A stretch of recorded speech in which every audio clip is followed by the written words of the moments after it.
Hello and welcome to another episode of Radio Warner. The date today is July 24th, 2018, and this is episode 142. I'm the host, Mark Ames. I'm coming to you from Telescope Audio Studios in Brendan's crib. Brendan, can I call it a crib? Sure. Yeah, okay. Here in Greenpoint, Brooklyn, and we're on the line with the Warner, Gary Brecher, a.k.a. John Dolan in Montpellier, France. John, can you hear us? Yeah. It's definitely France. And the main thing in Europe right now is the heat, which they're not used to, and it's driving people crazy. Greece is going up in flames. Literally, yes, I saw that. Okay. 26 people are dead. The place was not built for this kind of weather, and they don't have many alternatives except to try to hunker down and get through the summer. Okay, so I see what you're. So Montpellier is part of. So the heat wave is covering the whole kind of Mediterranean area. Is this the same heat wave that passed over Britain for a while? I think I remember I was seeing some kind of. Yeah, but if you look at a map of temperatures in Europe, Britain has it easy. Some weird places are suffering extreme heat. Like Montpellier is on the French Mediterranean coast, which for some reason, and this was our impression having lived in northern Italy before, for some reason is consistently hotter than northern Italy, even though they're at the same latitude. And so the hottest places I saw on the map were southern France, southern Spain, and for reasons which escape me, which is the middle Baltic country? Is that Latvia? Latvia, yeah. Yeah, and Latvia. Huh. Maybe God just doesn't like Latvia. I don't know. That's weird. Could be a Putin plot. Yeah, of course. I forgot it was Putin. Well, Putin is God, so what's the difference? So it looks like it's pretty humid there. Yeah, it is. That's what's unbearable, yeah. Yeah, that really gets you badly. I mean, the first time I came to Europe, I had a kind of hick epiphany, which was, God darn, I thought that sky they were always painting was just, a painter flourish. But no, that very cloudy, cumulus-filled sky, it's because it gets quite humid in Europe in the summer. It's a real thing. Yeah. So, and I guess you got at least a few more weeks of that, and as we do here in New York. It's just miserable here. I don't know. I feel like we complain too much about the weather. Boy, we would make great soldiers in the battlefield, wouldn't we? Well, we're not I'm not of military age anymore, so I'm allowed to complain. Yeah. But I mean, there isn't as much going on in Montpellier at the moment. I mean, I could talk about topical stuff while the World Cup was on and the National Day was happening, but I've gone looking for trouble on the streets around here because we're in a mainly Maghrebi, North African immigrant neighborhood.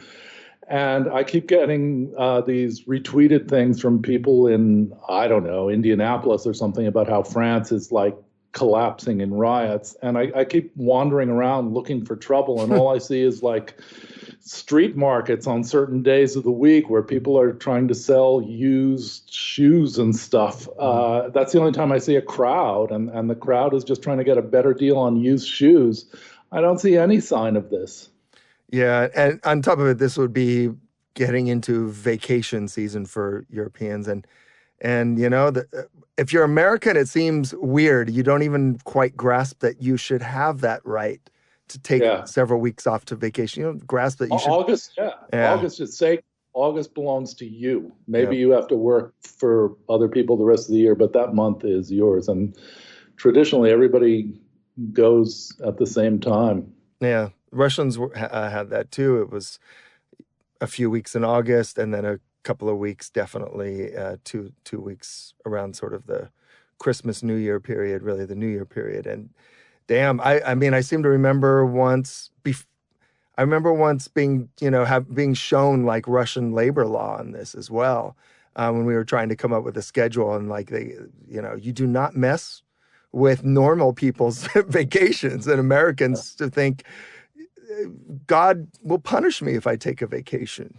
That's not Yeah. allowed to happen. Or I'll give the company the wrong impression that I Yeah, might actually enjoy time off. the company being God. So yeah, Yeah. yeah. So let's get to some of today's, or yeah, the news in the last 48 hours. Um, well, it kind of begins with an article that kind of came out right around the same time that I think it was it Richard Haas, one of those Council on Foreign Relations guys, big name out in the DC Council on Foreign Relations world, making a big point all over Twitter and getting retweeted by everybody who's outraged in the kind of Acela corridor, that for 300 years, there's been an international order in which no state interferes in any other state.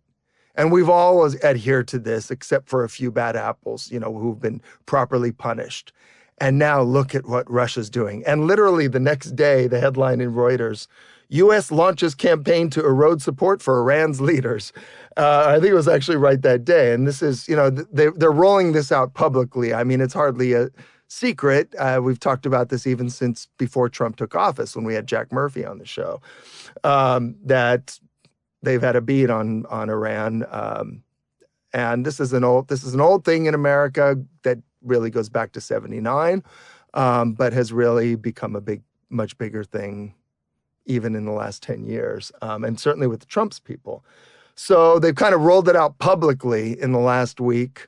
And these demonization campaigns are weird. I'm starting to get used to the rhythm of this.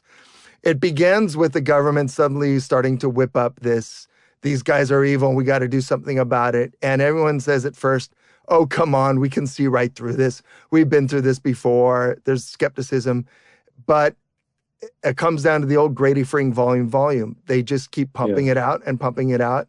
And people start to fall into line and start saying, it is really bad, and it is bad what they're doing. And so I feel like that's what we're going to start seeing over the next few months, which is because, the sort of established media figures and politicians, think tankers, a lot of them are very much lined up against Trump and very suspicious of Trump. But they're going to fall. But the Iran thing goes much deeper than Trump. They just wish it was a different war leader. And we're going to start seeing, I think, people falling in a line here. But Trump is going to do it in his own inimitable way, which is by Twitter. And so I just want to read off, John, out here. I mean, we have so many different crazies and panics and bonfire of the hairdos, going on simultaneously. One about Russia now, and the other's about Trump. So here's what he tweeted out a couple days ago. And I actually remember seeing this run across my feed, and shortly after he tweeted, I thought it was a joke account. I'll bet people think that a lot when they see his tweets. I thought at first it was a joke a lot, account. but I'm almost always wrong. I know. So Donald Trump to Iranian President Rouhani, and then all caps, never ever threaten the United States again, or you will suffer consequences, the likes of which few throughout history have ever suffered before. We are no longer a country that will stand.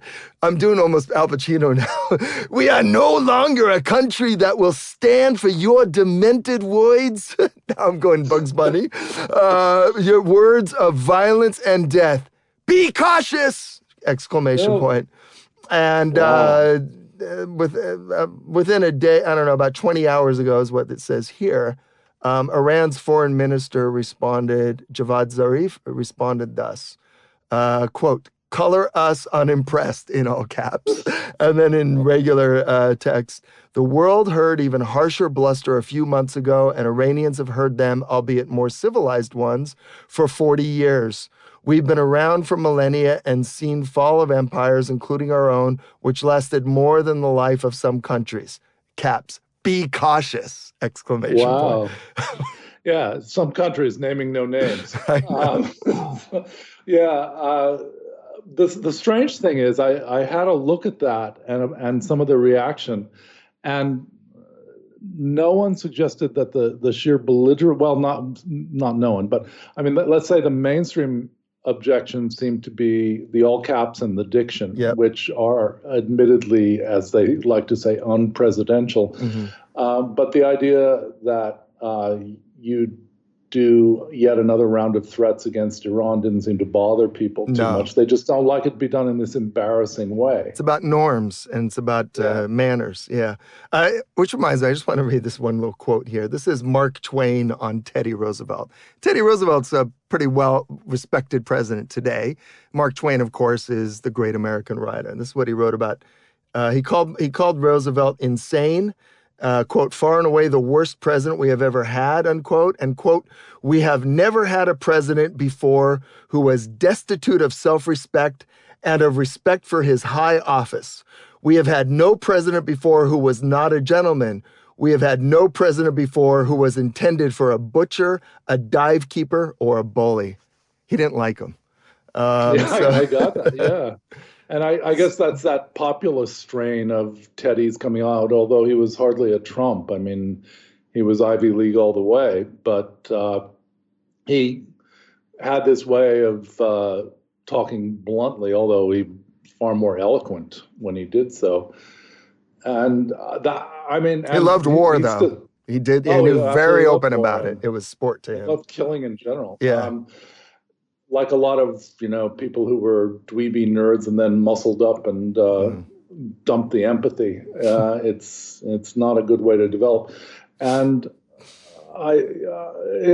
there's still a memory of him talking that way, which most Americans recall fondly. Yes. And that's what I think a lot of people who object to the all caps don't really see about Trump. I mean, I come from more of that kind of background, and I can tell you, people like that. Yes. They want a president to talk loudly for them, Yeah. even if it isn't always well considered talk. The softly stuff that was Obama's very nature, I think, grated on a lot of people more and more throughout the 8 years. Like, get angry once in a while.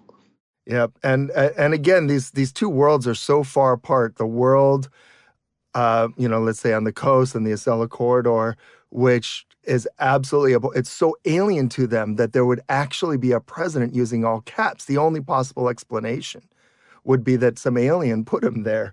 And then there's the world of a lot of other people, certainly a good 40% plus in this country, to whom it makes perfect sense. And all the sort of calm, reasonable talk while slaughtering people makes no sense at all and is some kind of con. Yeah. So very two different worlds and two different approaches, but yeah. And I mean, in classic counterinsurgency terms, Obama is the winner there. Yes. You don't offend people because they're Muslim, because they come from the Middle East, because of anything. You do what Obama did. You curry favor with them as much as possible, and then you drone anyone from that area or that group who's a threat.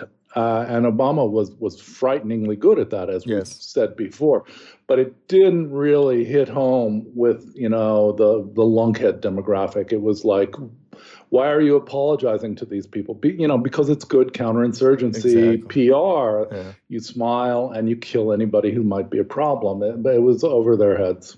And that also comes down in some sense to their different personalities, particularly who each one like to talk to. And Trump likes the flyover people, and Obama really didn't. Obama really, and Trump loathes and has a big chip on his shoulder about the sort of the coastal elites who've always treated him with some contempt and derision. And Obama's always looked up to those guys, and they've treated him well. And so his audience was the Council on Foreign Relations people, and they were like, "Yeah, you're doing this right." And Trump's, it's very different. They're speaking to they're sort of appealing to different audiences there, and you can see it. Yeah, I mean, it's strange because the people Obama admired, unfortunately, were not. I know.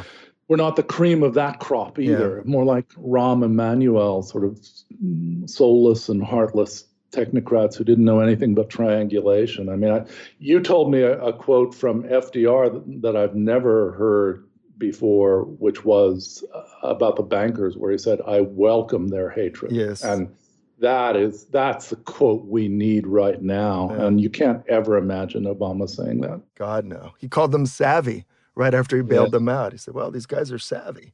So anyway, John, why don't you introduce this topic you're going to talk about, which is this war with Iran that Yeah. we're allegedly gearing up for, but there is some crazy logic behind it. So yeah, why don't you Yeah. talk about it? Yeah. Well, yeah. I mean, there's been a lot of talk about U.S. war with Iran, and part of the problem here is that I think Americans in particular are used to thinking about war or invasion as a natural outcome of having a problem with some country, and it's as I said recently, it's as if they think invade is a simple transitive verb like buy or sell or see, and it doesn't quite work that way. Any place that you're going to talk about going to war with has its own geography, its own demographics, its own history, its own military capabilities. I mean, a million variables. So that war is not just the next step after disagreeing. It's a very risky step. You can huff and puff all day. And the good thing about that is most of the time that doesn't result in mass casualties. Occasionally it does if you huff and puff too effectively and people take you at your word and then it's on. Yeah. But Nasser in 67, and so on. Yeah. Usually you can get away with it. Yeah. But I've tried to take a look for the show today about what an actual war between the United States and Iran would look like. And I've tried modeling this with the other war that gets talked about, which is even more foolish, which is what would a Saudi-Iran war look like? And as I said, when I was finished looking at that, it would look like the end of Saudi Arabia. It's that simple. I mean, except that wouldn't happen because a Saudi-Iran war would become an American-Iran war very quickly because those people are our very lucrative clients. That's one reason. The other reason being they can't fight. If you can't overcome Houthi resistance to push a few miles into northern Yemen, and the Saudis have failed to do that so far, you cannot fight a war with Iran. And some of what I have to say about the way U.S.-Iran war would progress overlaps with what I've said in the past about what a Saudi-Iran war would be. They're roughly the same war. I mean, for that matter, too, I just thought, Saddam had in 80, or was it 80 when he invaded, I think. I mean, he had for that region, a pretty impressive military, and certainly Iran was in complete chaos. Yes. I mean, like... He struck at the right moment. Yes. You would never have seen Iran at a weaker point. I mean, it would be like picking at, parts of the former Russian Empire in 1918, 19. It was, you could take giant chunks quickly, or you should be able to. And he had a pretty and still got ground down into mulch. Surprisingly, did not get very far from the beginning, at the start of it, and got pushed back. No. And believed a lot of the same things that go on with the PR for invading Iran now, like the regime is weak, everyone hates them. Right. You don't find Iran specialists talking that way. You find these rather sad interviews where they're saying, well, most people in Iran just want an orderly life and a decent wage. And they tend to be kind of nationalist, just like we are, so that if they're invaded by a foreign power, they might not like the way politics goes at home most of the time, but they're going to step in line behind whoever is ruling their country if it's invaded by a foreign power. But none of that makes any sense to these people in that Acela corridor you talk about, who have been wrong about virtually everything for the past few decades and continue to live very well. And so the question then becomes, do they know better? And I've found a report from back in 2012 by the Center for Strategic and Budgetary Assessments, SCBA, as they probably get called in that Acela corridor environment, called outside in, operating from range to defeat Iran's A2, AD threats. And what you find here, as you were saying, Mark, when we looked this over, is that they don't talk the way they do when they're speaking to the plebs, to the rubes like us. They have a very different way of thinking about war with Iran, a much more realistic way. And they don't get nearly so gung-ho. And they deal with things that are not usually admitted when all this war talk gets ramped up. Like the key term in that title, A2AD, is area access and denial. Area denial. Yeah. Anti-access area denial, rather. It's originally attributed to the Chinese coastal defense forces for dealing with the U.S. Navy and Air Force if there's a war in the South China Sea. And what it means is nobody's going to play our games with us, and Iran knows that too.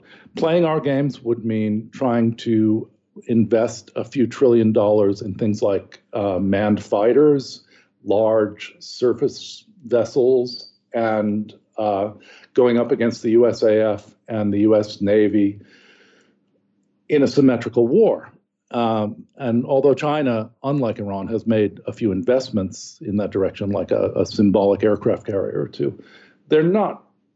Neither power would really do that because there's no need. There's a simple way to deal with these very expensive, overloaded, gigantic American Death Star style weapons, and that is use swarms of cheaper, simpler weapons to kill them. And that's become very possible as the miniaturization of the computer power you need to guide weapons and to direct weapons has become common technology. The smaller things get, the more dangerous it is for something like an aircraft carrier. That thing is just overloaded. Even if you don't know exactly how it's going to die, you can reasonably predict it's going to die because there are too many ways to get at something like that. So this A2AD thing means that within this think tank, they're admitting clearly that Iran has a formidable strategy. They're not building surface vessels. They're not trying to match us as an air force. In fact, their whole strategy is based on the idea that, as U.S. submarine service people say, surface vessels are just expensive targets. And human-piloted planes are doomed, 20th century technology. Instead, you spend on things like anti-ship mines, anti-ship cruise missiles, surface-to-air missiles, guided and unguided, electric countermeasures, cyber warfare. These things are all very cheap. And the interesting thing here is they're much cheaper than the U.S. weapons, aircraft carriers, fighters, that they're meant to counter. And at the same time, that's why the U.S. is not relying on them, because this is a business. Defense is a business. And that's why poorer countries like Iran and China are using them. So that's one of the weirdest things about war technology at the moment, to me anyway, is like the same cost differential that keeps us spending on aircraft carriers, which are doomed, is the one that keeps serious potential opponents from doing the same thing. That term asymmetrical warfare, and implied in that is not fair warfare. Yeah, it's not fair. Yeah. We have the bigger weapons. We should win. This we gotta come up with something really expensive to fight this asymmetrical warfare. Let's fund another 20 think tanks and come up with, it's like, it's just not fair. No, and it's very strange. It's based on almost this moral view that these expensive high-tech weapons are morally justified just because of their sophistication or their expense. Whereas the truth is much simpler. There was a time when aircraft carriers, main battle tanks, and a few other weapons were completely dominant on the battlefield. If you were in the late 1940s, say, well, almost more the early 1940s, those weapons were completely dominant. Not because there was any morality involved, that just happened to be the military tech of the era. Things have moved on a long way since then. And there are just too many of what the US military now calls R-GAMM, meaning guided missiles, guided artillery, all kinds of guided weapons that can be fired by one or two people that can kill those things. And they're not going to come back. It's not going to be 1945 again. So that's basically the problem that the U.S. think tank that wrote this thing is trying to deal with when dealing with Iran. They will not put their dukes up and go fighter to fighter, destroyer to destroyer, carrier to carrier, and this results in a really bad problem, especially because the geography here. The report says, quite frankly, quote, the unique characteristics of the Persian Gulf region, combined with Iran's weakness in a direct military competition with the United States, suggests that Iran will pursue an asymmetric hybrid A2AD strategy, that is, anti-access area denial strategy, that mixes advanced technology with guerrilla tactics to deny U.S. forces basing access and maritime freedom of maneuver. That is, the Persian Gulf will become a no-go zone for the U.S. Navy and increasingly the U.S. Air Force. And if that happens, then it's really hard to imagine how the U.S. will prosecute a war with Iran. I mean, you look at a map. How are you going to invade Iran if you can't use the Persian Gulf? I mean, I remember standing at the Persian Gulf and thinking, I would not want to be in a large surface vessel on this thing because it's really narrow, it's really shallow. It's been mapped again and again because the oil companies have been through there multiple times. There isn't even a ledge underwater you could hide behind that everybody doesn't know about. Because remember, Iran's government inherited all that oil company stuff in 1979. So they've got all this geological info on the very shallow little narrow sea. Yeah. At its narrowest point, it's 21 miles wide at the Strait of Hormuz. The ship channel at that point is a mere 2 miles wide. That is 33 kilometers wide and about 3K for a ship channel. It would be a defensive A2AD army's dream to fight in that terrain. Yeah, and it reminds me, you wrote about this once, John. They probably referenced this. I haven't read the whole report, but there was they war gamed this, didn't they? I mean, you wrote one of the earlier War Nerd articles I thought was about an Iran war game, and the U.S. lost over and over and over. But this was the infamous Millennium Challenge 2002, sometimes called MCO2 in military acronyms, and it cost $250 million. It was a giant simulation intended to shock and awe the Iranians with what the U.S. could do, which in itself, this was like 16 years ago, and it proves how long this huffing and puffing, this standoff has been going on. And it was intended to show we would win in a second. But something that really should be made into a movie happened. I mean, we keep coming up with these movie scenarios that would be way better than the stuff that they usually churn out. So any movie people out there, keep this in mind. Millennium Challenge 2002. They divided U.S. forces into blue team and red team. Blue team is the good guys, red is the bad guys.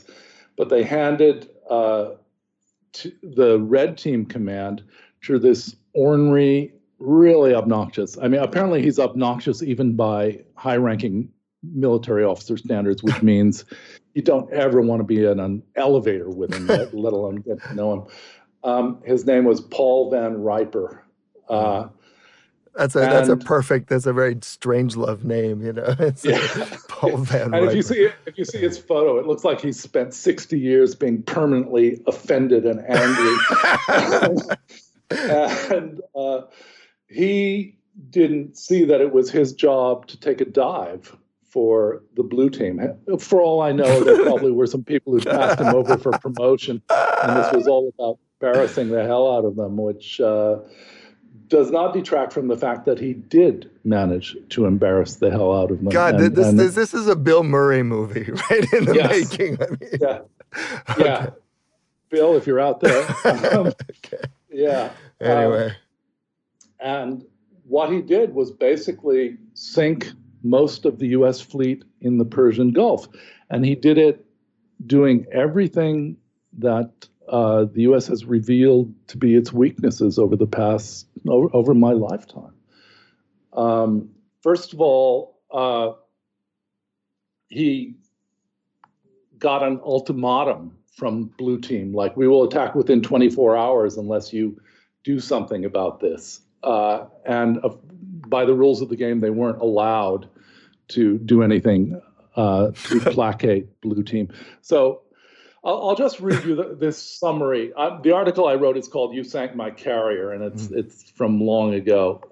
But that's too long. I'll just read this summary of what Riper did, because it's kind of beautiful. It's kind of brilliant. Red Team, commanded by retired Marine Corps Lieutenant General Paul Van Riper, adopted an asymmetric strategy. And remember, this is happening in the Persian Gulf. In particular, using old methods to evade Blue's sophisticated electronic surveillance network. Van Riper used motorcycle messengers to transmit orders to frontline troops and World War II-style light signals to launch airplanes without radio communication. I'm not sure how important that is. That might be, but the next part is really beautiful. Red received an ultimatum from Blue, essentially a surrender document, demanding a response within 24 hours, which, is really bad military strategy. It tells the enemy exactly when you're going to attack. You're not supposed to do that, but we do it all the time. Anyway, thus warned of Blue's approach, Red used a fleet of small boats to determine the position of Blue's fleet by the second day of the exercise. That is, Van Riper used small boats to determine the position of the U.S. fleet. And okay, I've been at the marina in Kuwait, and Kuwait is just one of a lot of cities full of very wealthy people along the southern coast of the Persian Gulf. The place swarms with private boats 50 feet long. And they all go out all the time, just wandering around, pretending to fish or just sunning themselves, whatever. It's full of civilian craft. Identifying which of those might be a threat would be a nightmare. So this is not, again, the NATO battlefield of some quasi-wilderness in Northern Europe where it's just mano a mano, you versus the Soviet. Those days are over. This is a place that's full of traffic that is, as far as you know, civilian. Okay, so he gets this ultimatum. He identifies the enemy fleet, and then in a preemptive strike, Red, Van Riper, launched a massive salvo of cruise missiles that overwhelmed the Blue Force's electronic sensors and destroyed 16 warships, including an aircraft carrier. Wow. Now, this is very, very simple. The U.S. That's the entire American population's free health care for a year, gone. Yeah. I mean, in terms of dollars. 20,000 sailors and soldiers, sailors and Marines would have died if this had been the real thing. And the strategy is very, very simple. And it runs true for everything I'm going to say about the possibility of an Iran-U.S. war, which is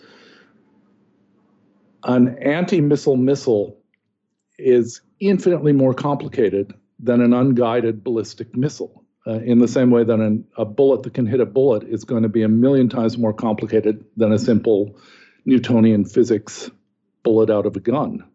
To hit that bullet, once it's been fired, you need extraordinary electronics. The bullet itself needs none.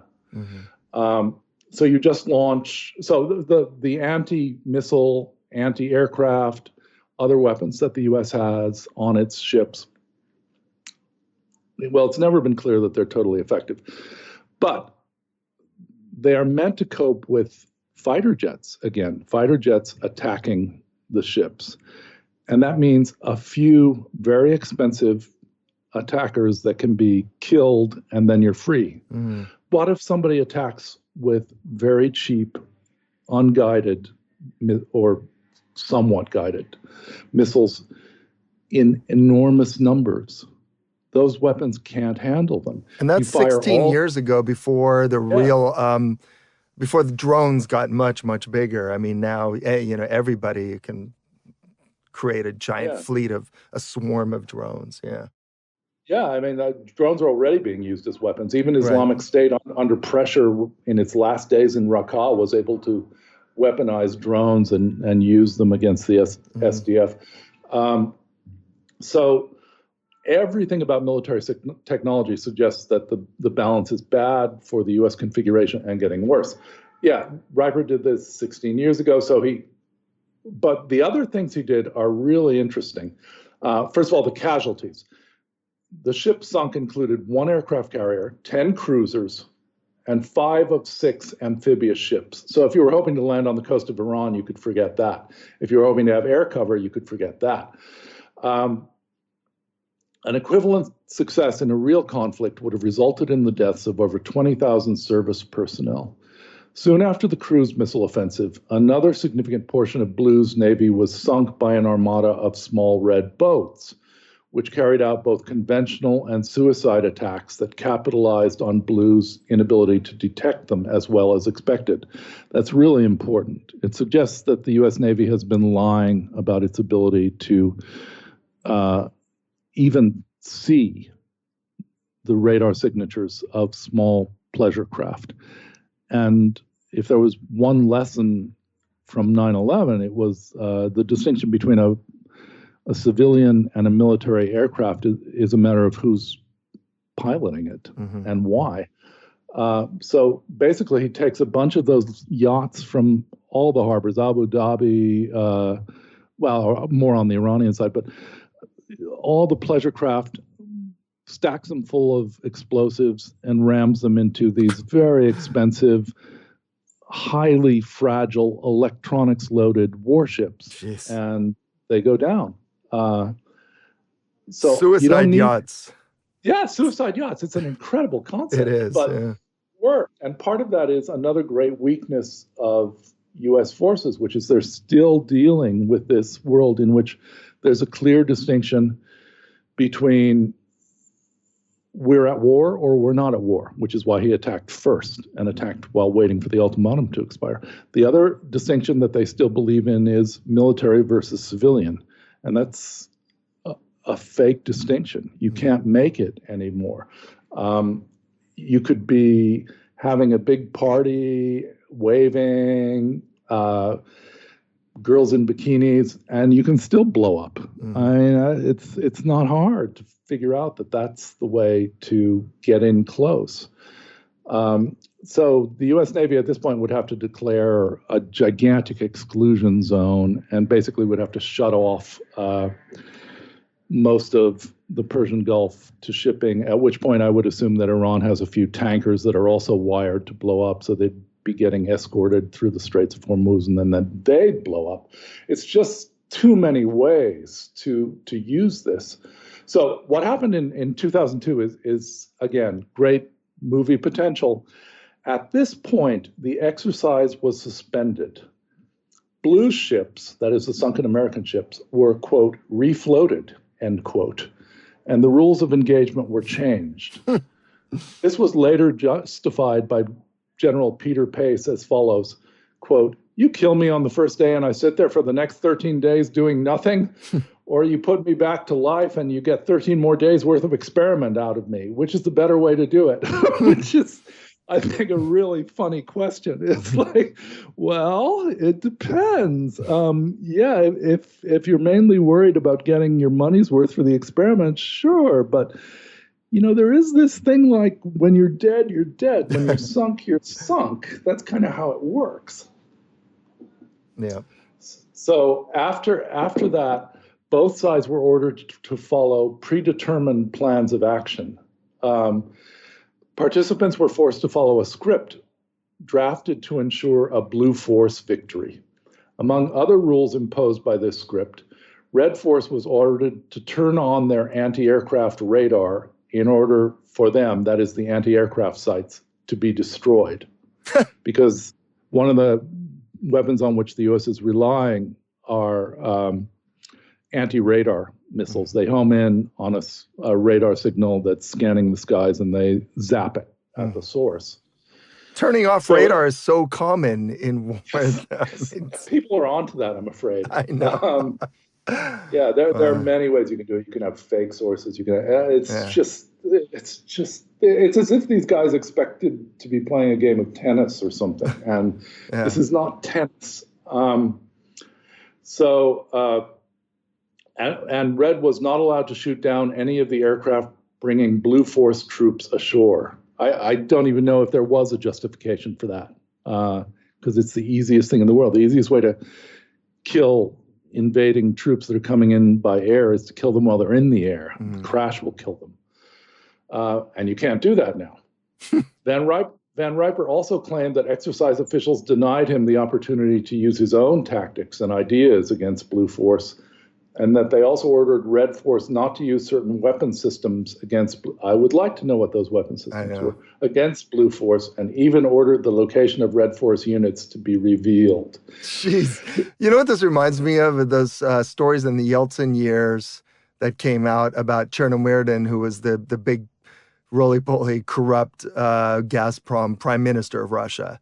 That they turned out when he would go hunting, he was an avid hunter, that his minions would tie a bear to a tree, and then he would stumble across it and get down really sneaky and shoot it and kill it, and then bring it home and brag to everyone he killed a bear. Wow. Yeah. There's a weird echo of Teddy Roosevelt in that. I know. Supposedly the teddy bear started when, after an unsuccessful hunt, somewhere down in the South, I think, they dragged a bear cub over to him and said, "You can shoot this, sir." And he refused and became America's sweetheart all over again. I remember stories like this all the time from when I used to follow weapons procurement progress as if my life depended on it. I was a strange commuting student wretch. And I remember one program called the Sergeant York anti-aircraft vehicle, which was basically a reverse-engineered Soviet ZSU-23 quad vehicle. And it was supposed to be useful against both armor and anti-aircraft, except it didn't work. And it finally got scuttled when they found out that in order to help this thing find the targets it was supposed to hit, the Department of Defense had ordered somebody to attach infrared beacons to these old hulks of tanks that it was supposed to shoot. And that was the only way it could find them. Otherwise, it would fail all its tests. And this was long enough ago that it got out and that managed to squelch the program. I'm not sure it would have any effect now. It would just be, these are things you have to do. But yeah, these things are always very, very corrupt. And Van Riper is unusual only in that he refused to play along, maybe not because he's such a saint, but because he's such a bastard. So the conclusion of this entry is this led to accusation that the war game had turned from an honest, open, pre-playtest, interesting word, of U.S. warfighting capabilities into a rigidly controlled and scripted exercise intended to end in an overwhelming U.S. victory, alleging that $250 million was wasted, which is probably true. And yeah, that was the last time anything close to a U.S.-Iran war was fought in the Persian Gulf. it was 16 years ago. The U.S. lost massively. And the balance of technology has been changing even more unfavorably ever since. So one of the keys there is what you might call in military terms liminal time between official peace and declared war. That is, we give you a 24-hour ultimatum. You know when they're going to attack. You don't wait for the 24 hours to be up. You send a bunch of pleasure craft and civilian airliners, because Van Riper also used a bunch of Cessnas just wandering around having a look. And then they dove at the ships. You just use that time and you hit first. You don't wait to be hit like Saddam Hussein did, because everybody's learned that lesson too. If you let the U.S. mass gigantic forces in a place where they can push into your country over flat land, you're in big trouble. Iran, not going to happen. Different geography, all kinds of differences. But you hit first. You blast them before they can mass. Or in this case, because surface vessels are so vulnerable, you actually wait for them to mass in this shallow, vulnerable sea, and then you zap them. So here's one thing I would bring up. If I were blue team, I would launch all my nukes at that point, because and I feel like, but we can't admit that either. And with Trump in power, but probably most presidents in power, but more so with Trump, certainly he would want to. I mean, Trump has already demonstrated a lower barrier to using nukes. Yes, that's absolutely true. Yeah. That would be, in a machine run world, that would be the logical next choice. And people would, you hate to admit this, but it's only because everyone's already forgotten how crazy bloodthirsty they were when, for example, when the insurgency started in Iraq. I remember very openly people, columnists, so on, talking about using nukes. They weren't sure exactly where, though. That's the problem with an insurgency. You might have to have fallout wind going through your own base because it's kind of everywhere. But in this situation, you'd have a country that you could easily convince most dupes, and the Sella corridor people are as bloodthirsty as anyone. So look, they launched first, no fair. They're playing not fair. We lost 20,000 people. We lost, they played not fair. That's a big thing with Americans. And now all bets are off. Use the nukes. And Trump, would be the first to run to the button. So, it's a really interesting question. Yeah. Would they? Not would Trump authorize it. I imagine he would, but not would the public approve it. I'm pretty sure they would. Yeah.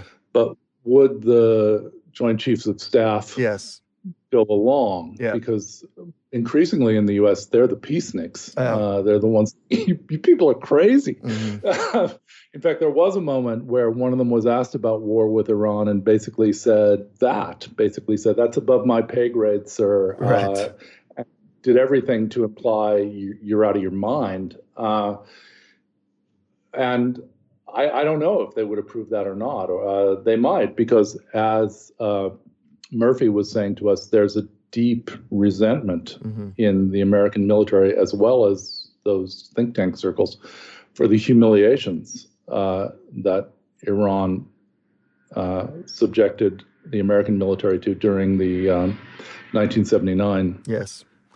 As I say, looming all over this is the one military action that the U.S. took, overt one anyway, that we all know about. And it was, it was the most humiliating military moment. That and I guess the airlift off the roof of the Saigon embassy, but that wasn't a specific military operation. It was the end of one. But that one, in my feeble memory, was by far the most humiliating moment. I can still taste the bile. Yeah. I was a hardcore nationalist at the time. And we're talking about the attempted rescue mission for the hostages in Tehran, which was an utter disaster. And again, variables that don't get counted in these invasion scenarios came into play, like sandstorms. What do you do with sandstorms? when your helicopters crash into your C-130s at a staging area, and half of your attacking force gets fried and ends up with a photo of an Iranian mullah holding up the charred arm of an American serviceman. That was a pretty low point for American nationalism. Yeah. Mm-hmm. So you have more stuff here on a whole bunch of different areas that they can hit as well, that the Iranians can hit, and I weapons. find this really interesting. It is interesting. Yeah. Okay, keep going on this because I'm gonna. Okay. We don't talk much about hardware or specific This is like going back 40 years to the early war nerd days. Yeah. Yeah. One of the reasons the U.S. might go to nukes is that this is not like Vietnam. Vietnam, once that roof in Saigon had been evacuated, Vietnam basically disappeared because it was off the trade routes. It didn't have any oil, and suddenly everybody sort of grudgingly conceded, "Oh yeah, that didn't really matter very much, did it? Didn't have much to do with anything." That's not the case with the Persian Gulf. The reason that nukes might come into play is that a third of the world's oil passes through the checkpoint, the Strait of Hormuz, an average of 14 tankers a day, carrying almost 3 million square meters of oil, a third of the world's output. And this is directed mostly to Asia, Japan, India, South Korea, China, huge industrial nations that have no oil of their own. But I would go further and say that even the entire post-war global economy with the US dollar at the center is really predicated on American, minor Anglo control over the Persian Gulf and the Straits of Hormuz and the oil there. It really is. I mean, the money that goes back to the Saudis and the Gulf states then gets washed is key to the key to the banking system. I mean, that money then goes to the banking system in London and New York primarily, and then that goes back out to buying bonds for country. I mean, it's all the different sort of cycles start there and are predicated on keeping the same control, that's been there since the end of the war of World War II, and disrupting that would be in that sense potentially catastrophic. I mean, it would cause a banking collapse. Yeah, there are anti-ship missiles that work extremely well, even in the hands of pretty incompetent militaries. Like the real shock of the Falklands War from the British side was how well the Exocet French anti-ship missiles worked, even though they were being used by Argentines who couldn't manage to do much else. A ship is a hopelessly giant target. Iran has plenty of home-built anti-ship missiles.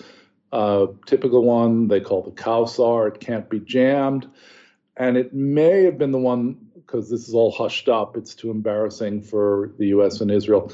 It may have been the one that Hezbollah used in 2006 to hit the Israeli cruiser Hanit off the shore of Lebanon. I mean, Israel was used to just bombing and shelling at will in Lebanon.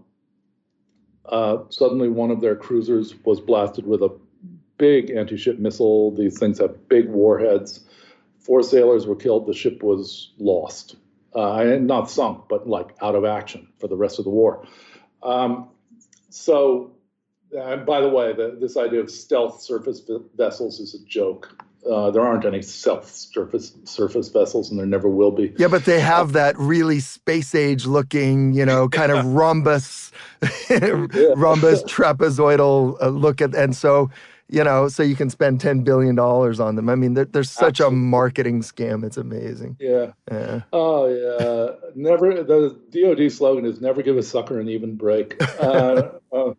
So and anti-ship missiles have been refined in all sorts of ways. I remember the days when, in lieu of a real life, I used to get all breathlessly excited about the development of the U.S. anti-ship missile called the Harpoon, because it had the pop-up maneuver, which is it flies over the waves just a meter or two above the waves, And then as it approaches the target and presumably some Phoenix-style close-in defense ship systems are focused on it, it pops up into a sort of upside-down U trajectory and then lands on the thinly armored deck of the vessel and blows it to bits.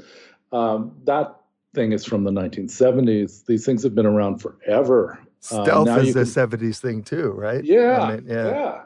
These are old weapons, and there's no counter to that. There's no way to make a ship that can deal with them.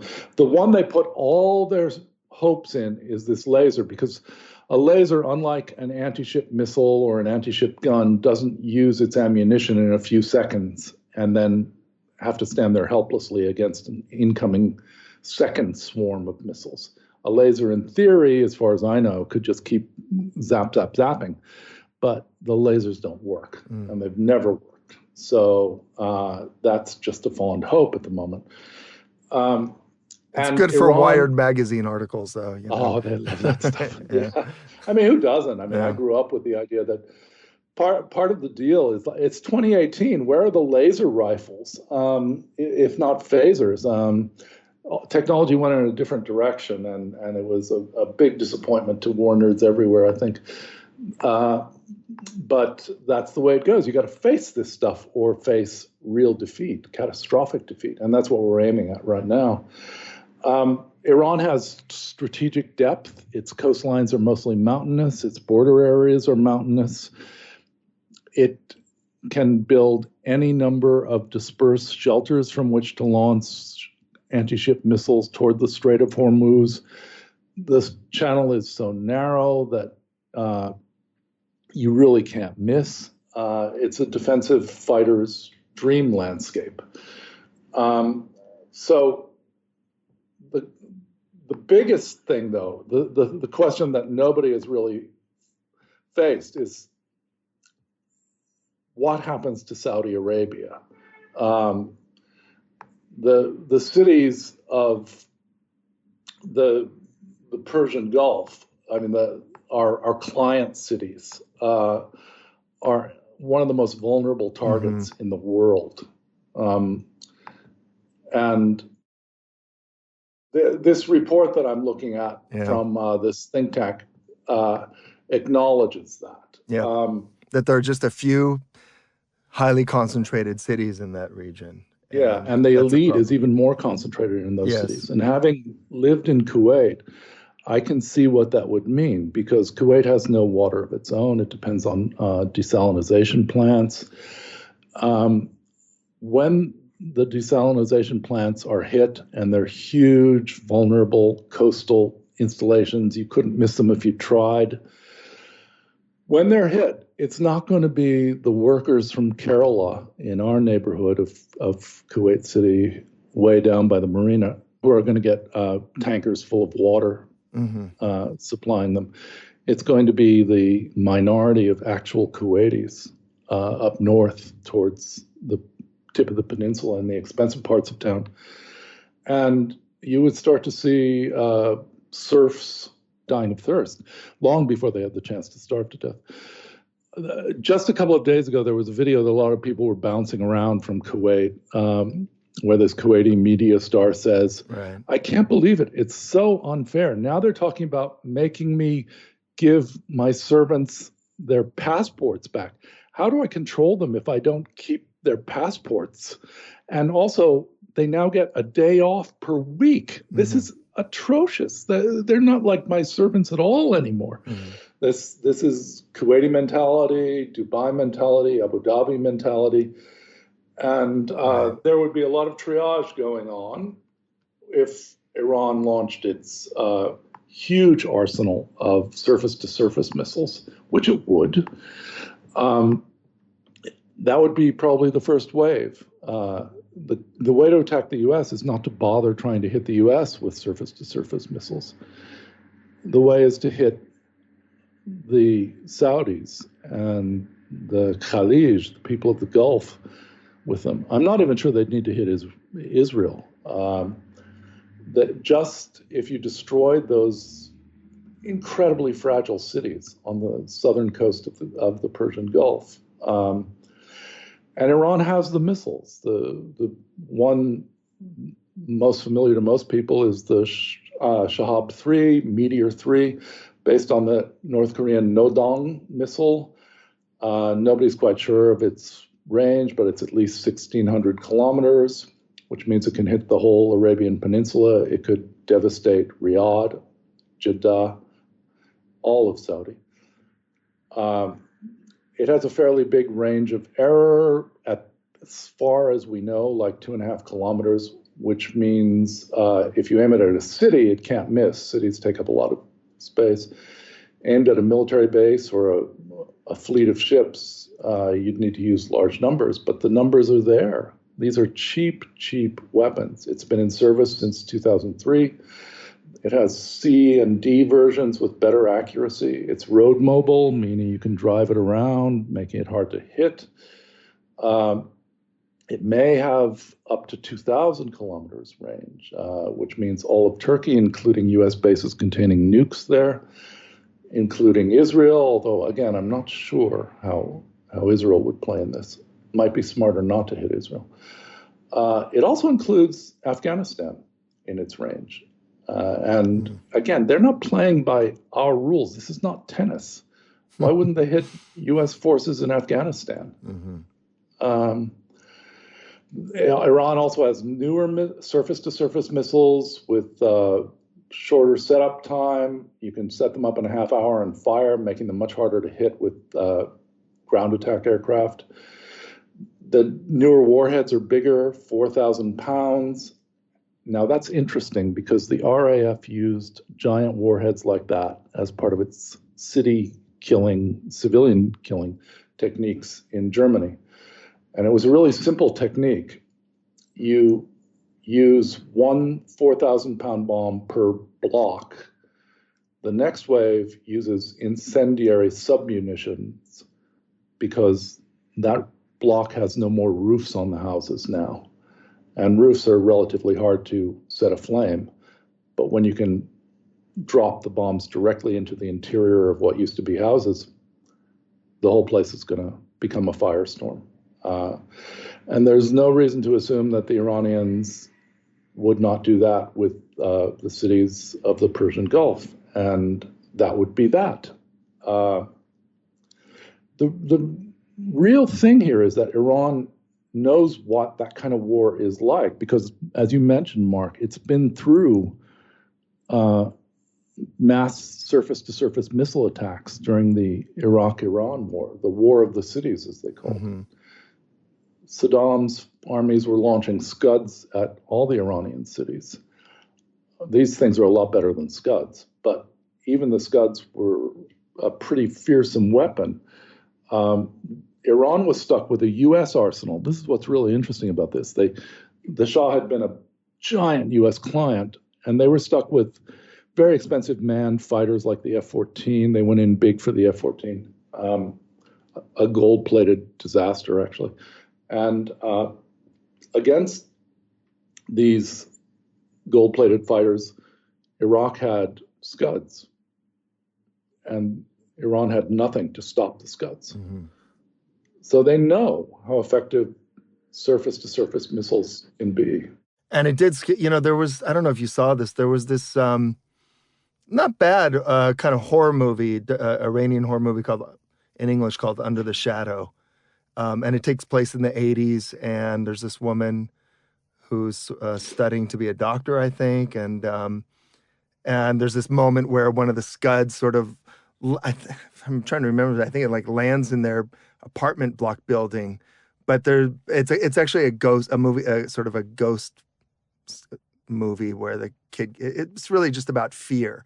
And, it kind of alludes to just the general fear and trauma that dealing with not knowing where the Scuds are going to land would create. I mean, it's kind of presented as a standard horror movie, kind of a ghost movie, but it's interesting that it's set during that period. Yeah, I mean, they had much heavier casualties than Israel, but of course we heard about the Scuds launched at Israel during the first Gulf War. We didn't hear much about what had been launched with American intelligence help during the 8 years of the Iran-Iraq War.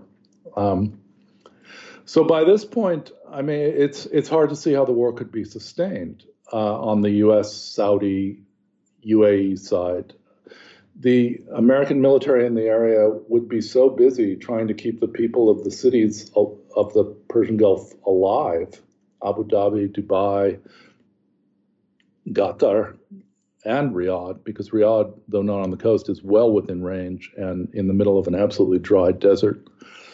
You'd be doing a Berlin airlift of water 24/7. And I don't know that you'd be able to do much else except get everybody out of there.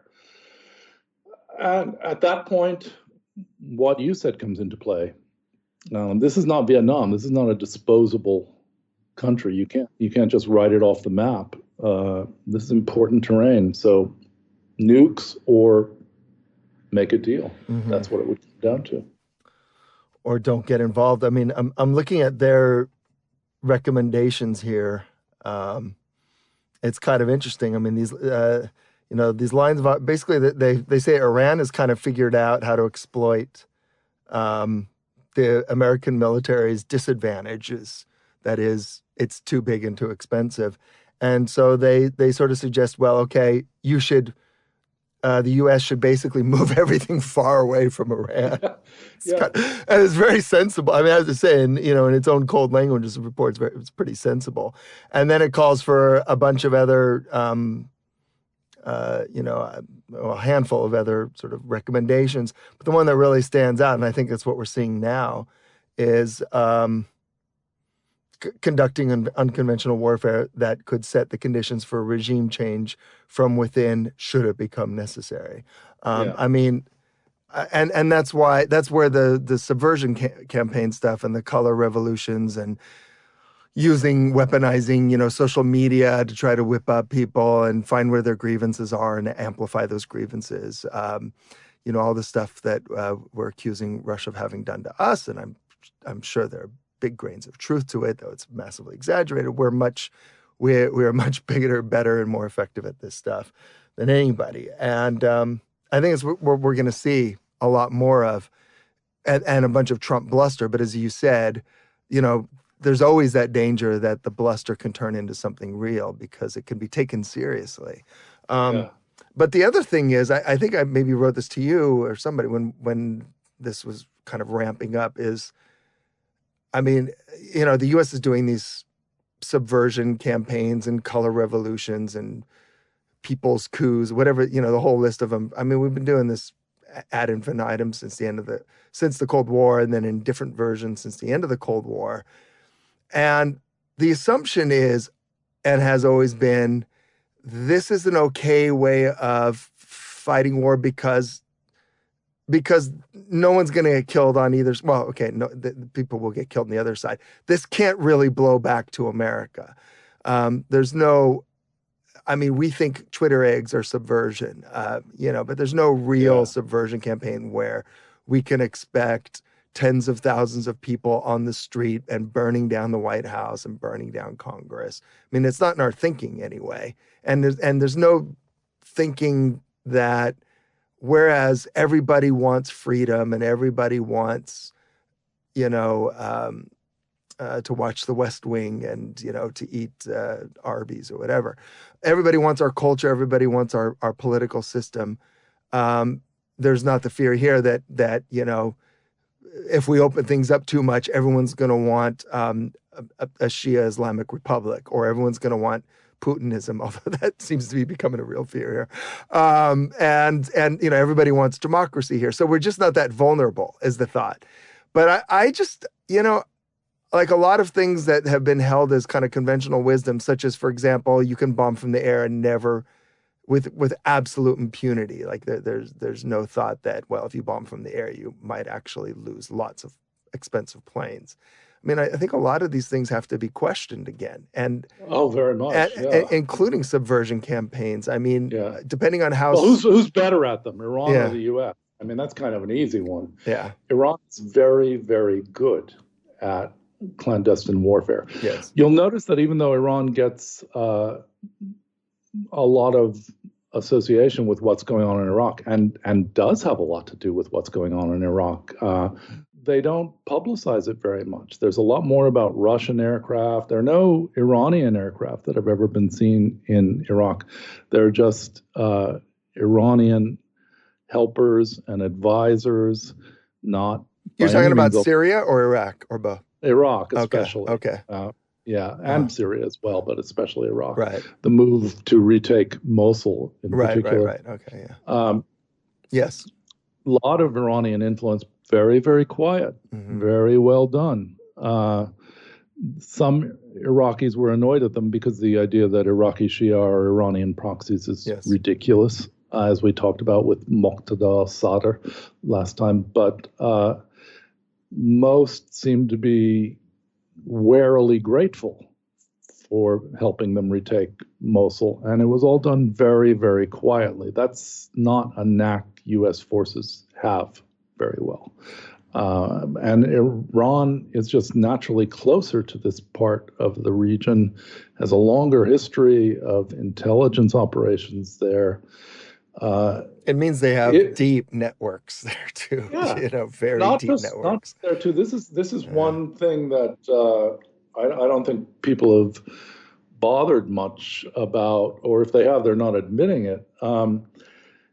Iran has world capabilities, not like Saddam. Saddam in the first and second Gulf War made a lot of noise, like, rise up, attack them wherever you are. Now, that worked for Islamic State, because Islamic State, to some extent, because Islamic State had real reach, it had real popular appeal. Saddam had none. Iran also has real popular appeal around the world, and populations are not gathered in their home countries anymore. I remember a really remarkable story about a brawl among pilgrims doing the Hajj to Mecca. One group of Shia pilgrims from Australia was attacked by a group of Sunni pilgrims from Detroit, somewhere in a camp near Mecca, because of doctrinal arguments. So that's, Australia on the one hand, Detroit on the other. Populations are very widely dispersed, and it's hard to tell exactly who among those people might have other agendas or might change their mind if they saw Iran being, say, nuked. Yeah. I think a lot of people would. I think that's why the military might wisely think this is not a great idea, because all bets are off everywhere at that point. Yeah. And not just in the short term, but in the midterm and in the long term. It's, when you already rule pretty much everything, but you don't have every absolute thing your way, why would you completely open everything up to being reset again? It's just, it is insane. Yeah. When you say that, a cold-blooded alternative strikes me that I've never seen mentioned anywhere, which doesn't mean it hasn't been gamed, which is, if you're the U.S., would you let the Strait of Hormuz be closed? You could probably just grind up some more Canadian shale, but Japan, South Korea, India, China, all those emerging industrial powers that you're afraid of all the time, Lordy. Yeah, but again, the financial system, unless they have something worked out, the banks would stop working. If suddenly the Gulf states didn't have massive profits to wash through our banks, right. I don't know what would take its place unless things have changed a lot recently. I don't know.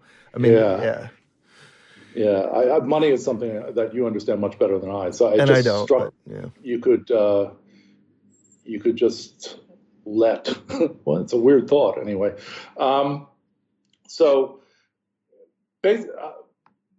What would happen in Iraq? Not that Iranian proxies would swarm all over American interests, but what very well might happen in Iraq is that Islamic State might rise again, because there'd be a lot of strikes against Iraqi Shia by the blind giant, the U.S., which would have very little sense of what was Iran and what was not Iran.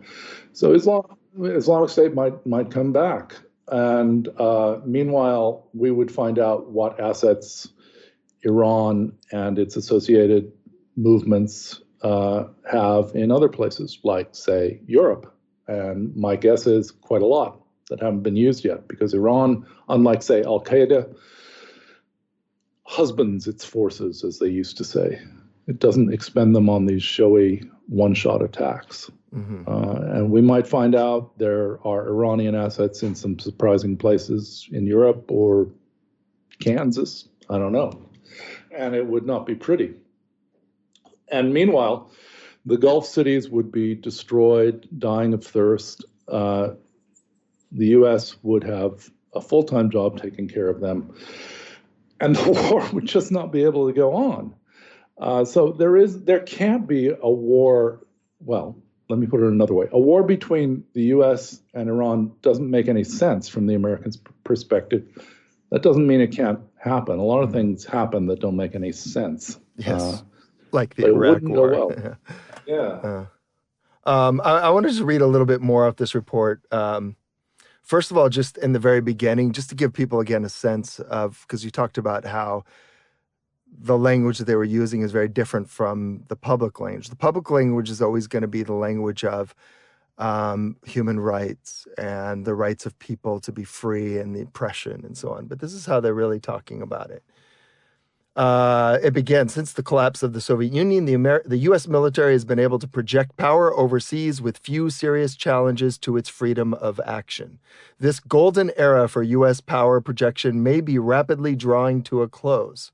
As described in previous analyses, the People's Republic of China is developing an A2AD, as we've already described it, battle network that could constrain the U.S. military's ability to maneuver in the air, sea, undersea space, and cyberspace operating domains, which refers back to that whole total full spectrum dominance, total domain dominance, which has been sort of policy since the end of the Cold War. Over the coming years, the spread of advanced military technologies will allow other states to pursue A2AD, that is anti-access area denial. And then moving down, Iran in particular has been investing in new capabilities that could be used to deter, delay, or prevent effective U.S. military operations in the Persian Gulf. I mean, again, there's not even a caveat here about the rightness or wrongness of any of this. These guys have already talked that through. I mean, it's already in their blood. Obviously, America is an imperial power. Obviously, it should control every single thing. And any threat to its control is a threat. Nobody should be able to threaten that. Iran's acquisition of weapons, which could use to deny access to the Gulf, control the flow of oil and gas from the region, and conduct acts of aggression or coercion, are of grave concern to the United States and its security partners. And so, the idea here is, okay, well, we need to rethink our military capabilities in order to have full spectrum dominance control over this problem. And again, it really does become a problem. What do we do? Well, actually, we should pull our assets out of there so that they can't hit it. Put it like one of the things they recommend are like basically like an unmanned naval fleet. I don't know. So, and what's so great about a lot of these recommendations is it requires huge new sums of investments, which is probably why these guys have jobs. You need to come up with reasons for big ticket investments, and they're coming up with some very they're good talking reasons. about technology that doesn't interest Congress at all, but would be more survivable, like gigantic undersea unmanned transport and attack ships that is remotely controlled giant submarines, which you never hear about. It's still all carriers. But yeah, here they're talking totally differently. And what they're talking about when you read between the lines is abandoning the Persian Gulf. That place is a death trap. Get out. Yeah. And that part's right. I mean, Oh yeah, it's absolutely. It's kind of interesting to know that that these same people, when they're behind closed doors, understand. At least some of them understand, the situation there. Yeah, I mean, I should quote that part of the report in case people think, we're exaggerating here. This is from that same report.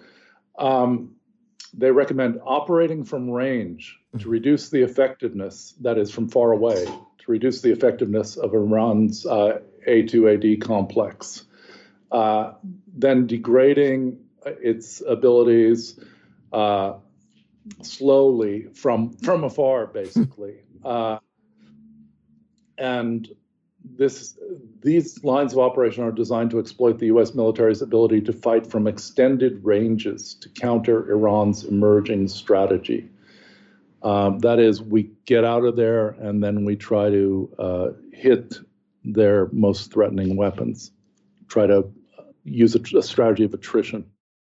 Yeah, I'm trying to think how this works or could work. I mean, it doesn't seem to make a lot of sense to me. And it's like, for example, the Israelis face Hezbollah with all of its missiles, and so I would imagine the IDF's idea is, okay, well, let's not do any more close contact, warfare with Hezbollah. We need to be in a safe place and try and wear them down through attrition. But that doesn't work with No, Hezbollah. And so now, granted, Israel is close, so so I guess the idea is, well, if you could move Israel to somewhere around where Madagascar is for a while and just bomb Hezbollah and then come back, it all might work. But it doesn't seem to make a lot of sense to me, unless you're thinking, okay, well, then maybe you're going to be, I mean, how will Iran respond to that? Will they just hunker down?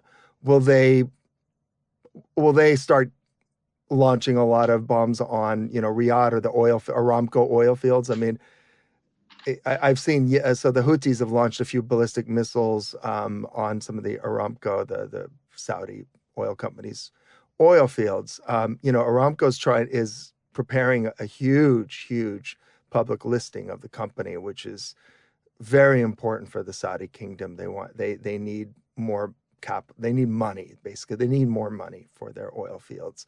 So they want to list it in London, I presume New York, and get a lot of investors. And if you have bombs landing on it, it's hard to raise money for that. And yeah, there are two targets that I would hit if I was running Iran's military at that point. And because the U.S. has to protect all of the south coast of the Gulf and all of Saudi Arabia. And the two targets would be, the oil infrastructure, which is proverbially fragile and flammable and easy to kill. The other one is the desalinization plants. Right. One kills the whole economy. The other one will very soon kill the whole population. Create panic. Imagine the I panic. mean, when I first got to Najran, I'd read up on it, and it's near Yemen. It's near the mountains. They said there were springs and a river and a big dam with a reservoir behind it. There was no water in the reservoir. The dam was like a joke. The river was a fiction on the map. When you drove into town, I got laughed at in a way I'll never forget, because there was this big rock face with beautiful water tumbling down it. And I said, wow, I didn't know this place was so well watered. And somebody translated for the drivers and they laughed. That was run by desalinization water. It was pumped up again and again, so it would flow down the rock again and again. It's all a farce. The water is gone. And you can apply that to every city in the peninsula. They're the most, as I said, the most fragile targets in the world. And it's almost like oxygen in the Total Recall movie, Yes. And, yeah. Hitting Mars. It Yeah. really is. Yeah. So there's that problem. I mean, so you could see then that it's kind of like a Korean war, getting a small, splendid little war going in Korea. Well, that would be a problem too, because Seoul would cease to exist, and a lot of, it just wouldn't be worth it. But they, I don't know. Somehow I take this more seriously because there's a much bigger lobby for at least pushing this to the brink, if not beyond. I think what everybody wants is, in the War Party and DC and Tel Aviv, Jerusalem, whatever, they and Riyadh, they want a regime change. And, Yes. so at the very least, what you want to do is heat everything up, because Yeah. no matter what, presumably, you create more paranoia. And the more paranoia you create, the regime is naturally going to start cracking down harder on things that might have been a bit more tolerant of. It's going to make some stupid mistakes. It's going to see everything that happens as potentially as some kind of, American, Saudi, Israeli plot. And you just make them increasingly paranoid, which separates them more from the population. Of course, on the other hand, they can use this to justify being in power too. I mean, it can Yeah. backfire, like with Putin, as it's done. Yeah, I mean, a Uh, lot of people have been underestimating the Islamic Republic yeah, since 1979. The Tudeh, who were like the aristocratic communists of Iran, just thought, we'll let these bumpkins take over for a while, and then inevitably we will seize power. A year later, they were in prison or they were dead. yeah, And the Islamic Republic was just getting started. These guys are not dumb. And they're from the majority ethnic group, and I don't see that happening. I mean, who's the U.S. relying on for the destabilization? We've talked about this before. yeah. A lot of it is that insane clown posse, as it were, the Mujahideen Khalq, Hmm. which degenerated into a weird messianic sect long ago, but it still gets taken seriously in D.C. Jeez, yeah, and the money that they get then gets washed through the John Bolton. I mean, John Bolton, I think, was paid by the MEK, among Yeah, others. Yeah, and they just had a big mech fest, I think. In it's yeah that then there's other areas, I think. There's been talk of stirring up the Baloch in the east, the northeast of the country, I think, which also means stirring up Balochi in Pakistan. But I don't know. Trump doesn't seem to care about Pakistan much.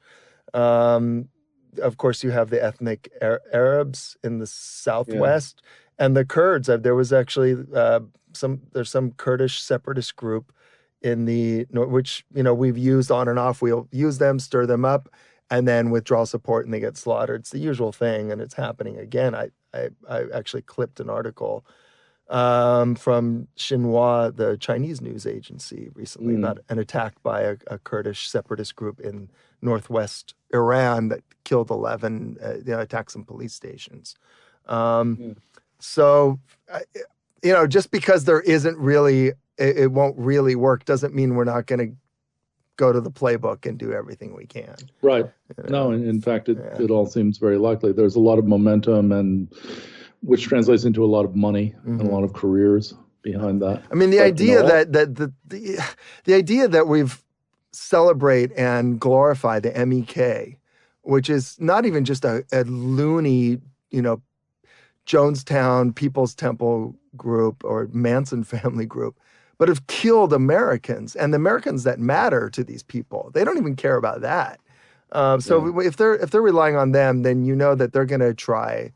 They're going to try everything, and they have absolutely zero scruples, and they are going to scrape the bottom of the barrel for it. So Yeah, it can hurt a lot of people inside Iran, but all those yes, groups you mentioned are on the border areas. yeah, They're minority groups.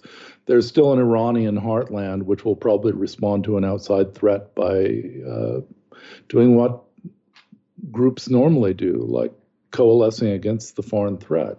It's amazing that that isn't clear by now. And they do have the balance of power inside Iran. They always have. All those groups could revolt, and they would not overthrow the Iranian power.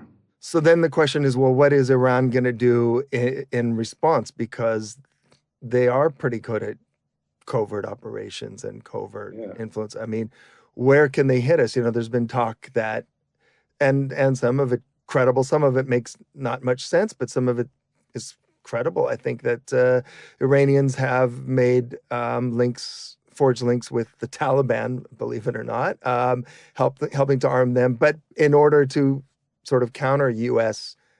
covert ops in Iran, in order to get some leverage with the U.S. Iran has been sort of, putting a lot of different pans on the fire, trying to meddle as much as they can in Afghanistan, Yeah. allegedly. I mean, who do they have in the part of Europe where I'm living now? No one has any idea because I think Iranian intelligence has been really hard for U.S. intelligence to penetrate.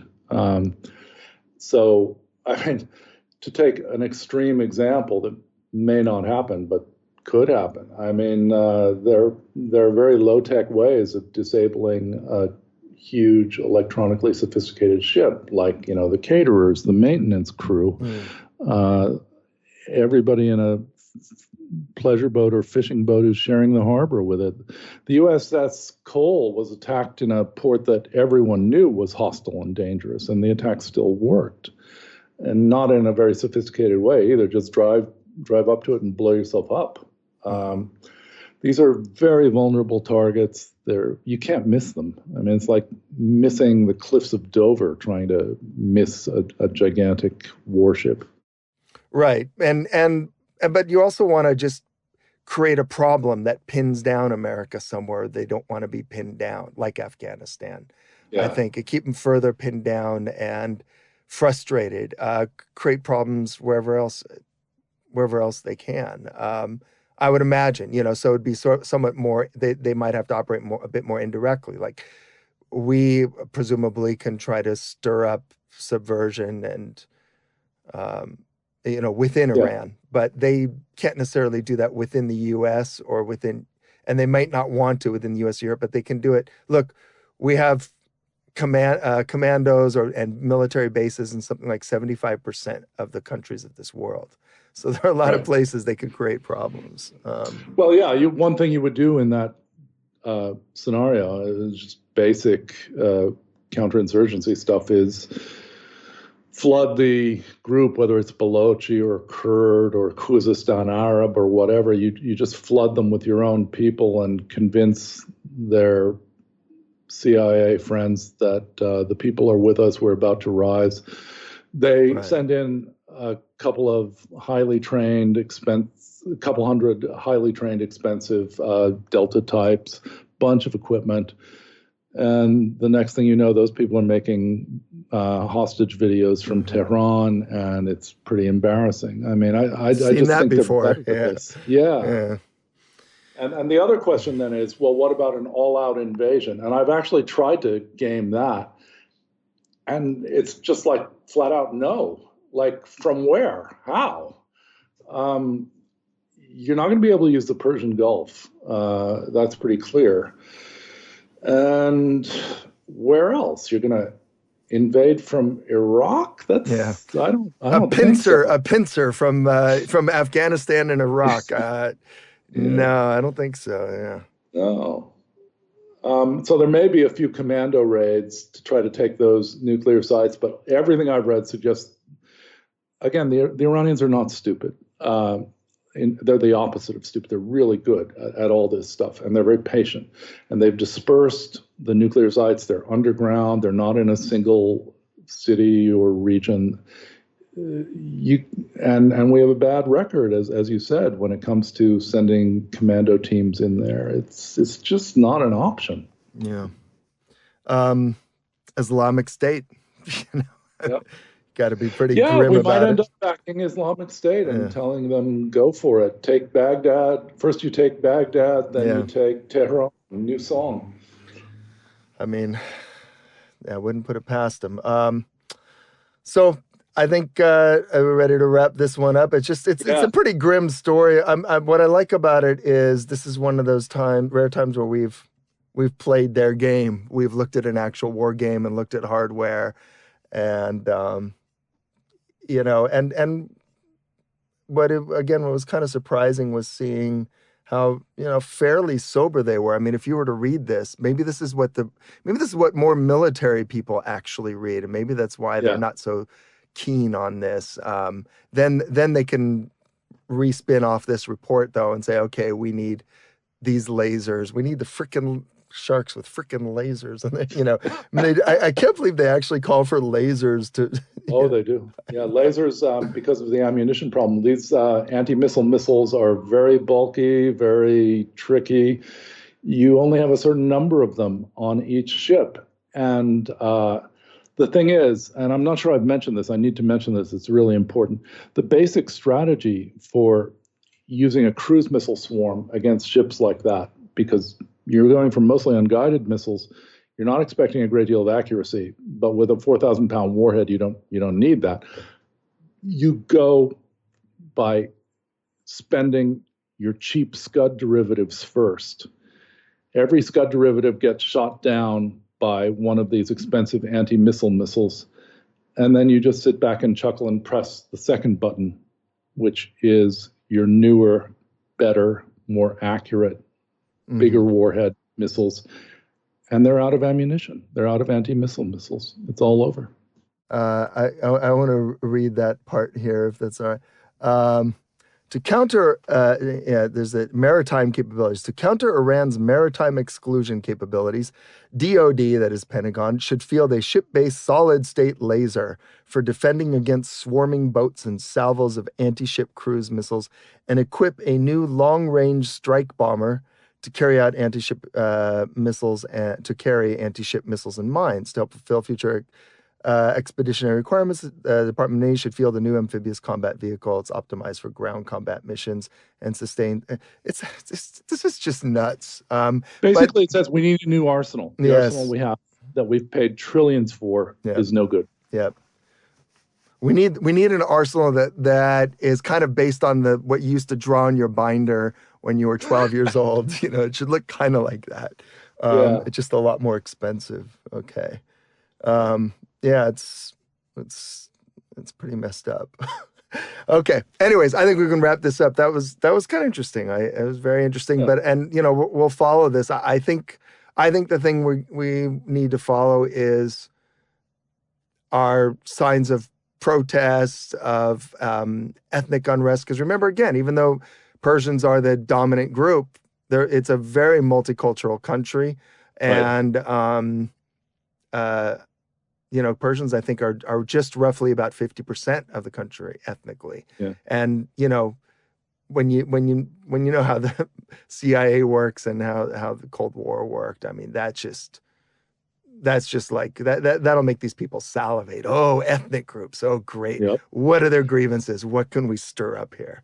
That's just Ukraine national. They will eventually lose, and it'll be up to the Iranians whether they're massacred or not. Yeah. But that doesn't cause any hesitation in those circles. Just move on to the next theater after that.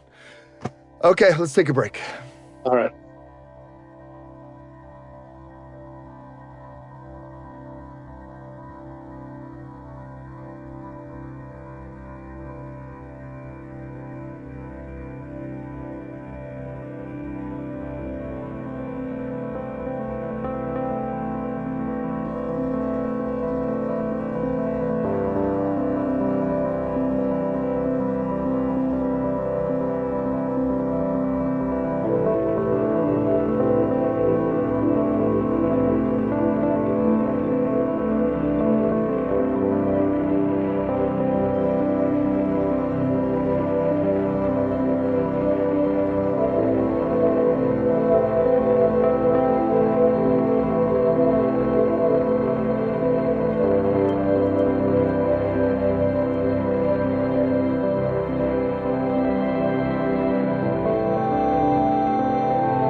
Okay, so we're back, and I think the first thing we wanted to do, John, you wanted to answer some comments and questions, or comments really, from our subscribers. We haven't done that for a while. I always like doing this. I think the last time we did it was when we had Anibale on, because he got a lot of people commenting and asking questions. So let's get right to it. What were some of the comments you wanted to respond to? Well, we're talking about the Caliphate Okay. podcast critique episode, because this was our first attempt at doing a critique of another podcast, and we weren't certain about that. So we asked people what they thought about that, and here are some responses from Patreon. From Angus, who said, great episode, but what about the other major thread, the Yazidi girls? I thought this was by far the most interesting line. The way they thought their return home was all an elaborate trick by their captors. Chilling. The support, Kalimaki, the woman who did the Caliphate podcast, had been able to provide them was also quite admirable, I thought. I agree with that. It was a matter of time, and we wanted to do a podcast critique of how stories are made and how podcast narratives are created. But I agree with that. I mean, it really kind of went off the thread, because really the thread of the story, I think you said that quite directly, John, and it's true, was Abu Huzaifa, the Al-Kanadi, the Canadian jihadi. He was the thread of the story. Yeah. And that was the story we wanted. But there is an episode where it's pretty amazing. She, these ISIS jerks that are in prisons that she is able to interview in Iraq. I just remember one of them, they're always saying, oh, I never did anything, but I saw this and I saw that, but I just slipped away, or I got away somehow. And one guy said he admitted that he bought a Yazidi slave girl, but he did it just to free her. And, and you could track her down. Her father will tell you all about it. And she actually tracks down. I mean, I'm sure she got help from Iraqi intelligence, or I don't know exactly who, or maybe the Kurds. But anyway, they did track her down and interviewed her. It was powerful and intense. Yeah. And yeah, I agree completely. She called out what a liar he was. And, and she also told Rukmina afterwards that hearing his voice, from prison, I mean, if you're a rape victim, and it was a really horrific story. Anyway, hearing his voice and hearing him getting called out for lying and being able to confront him as a liar and for what he did to her, was very cathartic, and healing for her. And I was really impressed that she was talking there, and she was with her father, the Yazidi girl. She was 15. I was really impressed that they were all able to talk about, kind of graphically, because in a lot of cultures, you'd be too ashamed to even admit so much. It would be deathly shame. Well, yeah, and Yazidi culture is endogamous to the extreme. Yeah. You marry someone within the community, or you don't marry at all, and it's just horrible. I have trouble with the Yazidi stories, to tell you the truth, because they make me want to kill someone. Yeah. And it's better if you don't get that involved in this job. Which reminds me, this is sort of neither here nor there, but I'd asked John before the show, and I then just want to ask listeners as well. Does anybody know if anybody's done a study on how many people, there's a body count basically, how many people Islamic State killed, wounded, and raped? Because usually there are think tanks and scholars and State Department people. So, I mean, there's usually a big effort in putting those numbers together, especially when we've had a war with them. But there seems to have been a kind of concurrent effort to forget about them pretty quickly. It's surprising to me how hard it is to find that, Yeah, the only thing I found, because you asked me about this, and it's a really good question, all I found was Quora, where it's a site where amateurs get to ask their questions. It's the professionals who should be asking and answering this question. Yeah. And even on Quora, two out of three of the answers I saw were sarcastic. It's Hmm. very, very strange. Yeah.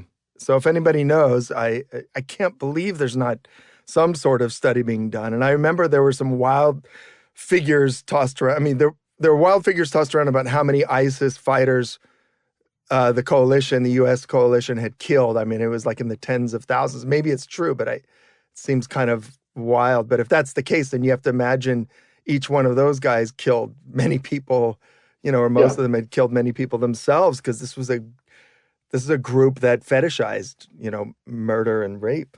So And for the most part, they were rolling into villages that had been yes, left undefended by the bug out of the Iraqi and Syrian armies. So there wouldn't have been any opposition. There wouldn't have been any conscience. There wouldn't have been anything to stop them.